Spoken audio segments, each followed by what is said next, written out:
All right. Hopefully you have your Path to Nirvana worksheet or guided note organizer in front of you. It's located in the module directly above this video link. So in the last lecture, All is Suffering, we basically unpacked the first noble truth, which is that life is suffering. Now we want to quickly unpack the other three. So number two is the origin of suffering. And it's paticca samuppada. What is that? It means the 12-fold chain of dependent arising. That's the official Buddhist name. What is that? Well, it's the causal links leading to suffering. For example, the first one is ignorance. We see through a veil of maya, through a veil of ignorance. And that leads us into desire. We desire something because we have an unrealistic we're not seeing the world as it really is. We desire, a sports car.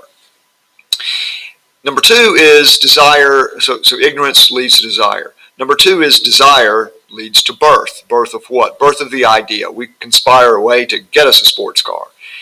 I won't go into all the other links, but you get the idea.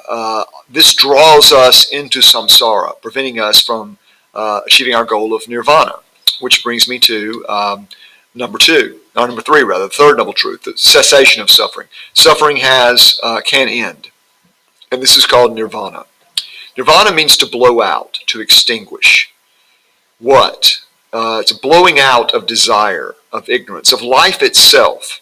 Now, that does not mean that nirvana is you're dead, you're unconscious and you just cease to exist. That's not what it means. But it does mean this illusion of our self and our life goes away. And this is hard for Abrahamic believers to sort of grasp. Abrahamic faiths believe that God made creation out of nothing. Therefore, that's what that symbol means. Therefore, our job is to face the nothing of our experience and make something wonderful from it. When we first started this class and talked about Judaism, I talked about the fact that all other religions to that point had seen life as sort of a cycle, whereas Judaism said something different. No, we can go in a straight line. We can make things happen. God told Abraham to go, and Abraham went, or Abram went. That's a very important verse in comprehending what Judaism and its successor religions is all about.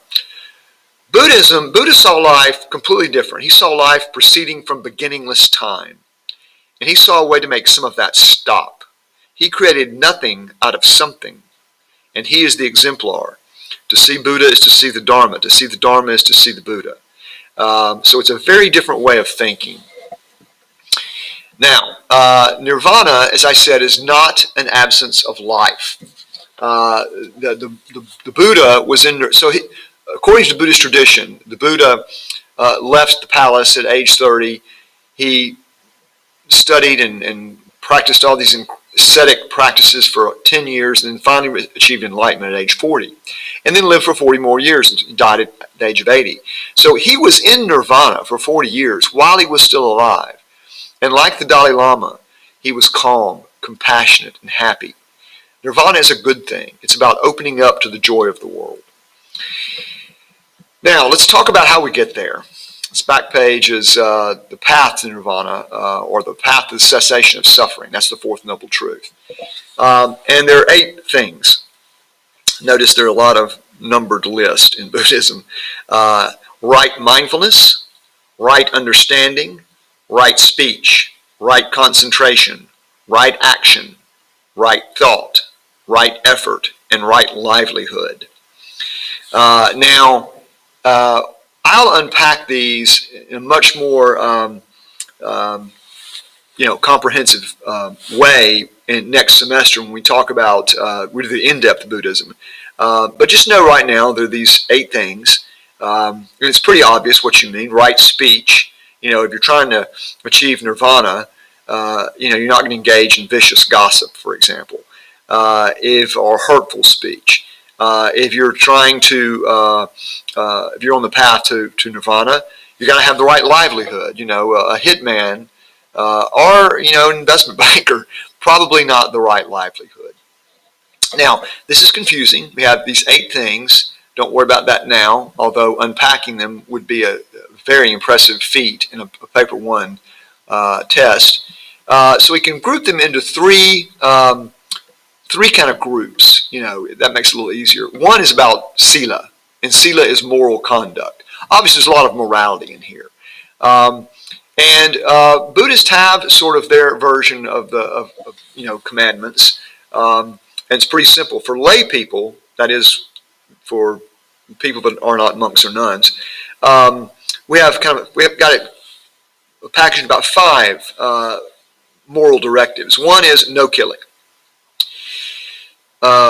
No killing of what and in what circumstances? Well, it's like Christianity. It leaves that kind of vague. It's more about intent than specifics. Number 2, no stealing. Number 3, no abusing sex. There are certainly contexts in which sex is fine, but no abusing sex. 4, no lying. And 5, no drinking intoxicants. That's for lay people. Now, for monks and nuns, it's much stricter.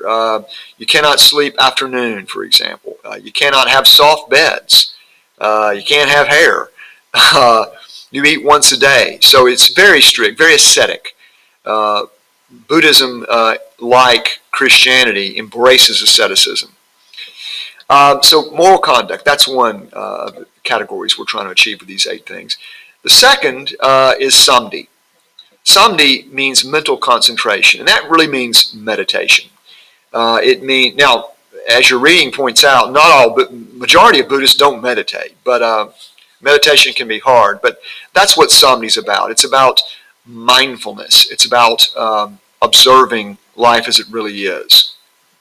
And then 3, the third category is panya. Panya means wisdom, and that is encapsulated in lots of philosophy and lots of stories, and that is the path to enlightenment, to Nirvana.